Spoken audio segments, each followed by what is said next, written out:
We were looking at these strange features on Mars. They're what we call linear gullies because they're long troughs. They can extend up to 2 kilometers, which is just over a mile. And they're really strange because they go down and then they end abruptly in a pit. A lot of features on the Earth that are similar, you end in a debris apron because stuff has been moved from the top to the bottom. But these don't have the apron, they just have a pit at the end. And so we were wondering how they could form. Frozen carbon dioxide accumulates on the surface, and we think that some of this accumulation will compress down and actually form ice slabs and ice blocks. We bought some frozen carbon dioxide, dry ice blocks, and we took it out to a dune slope and we put it down and we saw what happened. Most dune slopes will be at 33 degrees, and that's a nice steep slope. And so we did it with a water ice block, and the sand got wet and it didn't move. And we did it with a wooden block, and it moved 3 inches and then it stopped.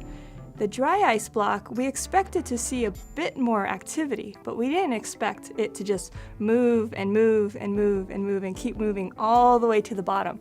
But even on the other side of the dune, which is more like 6 degrees, it's very shallow, we put the block on and we pushed it and it would just slide right down.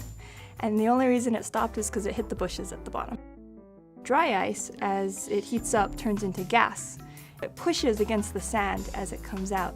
After a few hours, it's scooped out a nice little area, and so you have a feature that looks like what we see on Mars.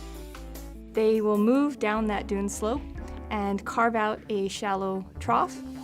When the block of ice is on the sand surface, that sand is just a little bit warmer, and so it causes a cushion of air to form. And that lifts that block just a little bit, so when it moves forward, it's like it's lubricated, and it can just slide very easily. Then when it got to the bottom, instead of just sitting there, it would disappear as the area heated up, and then that could possibly leave a pit. I'm looking forward to the day when astronauts can engage in a whole new area of extreme sports.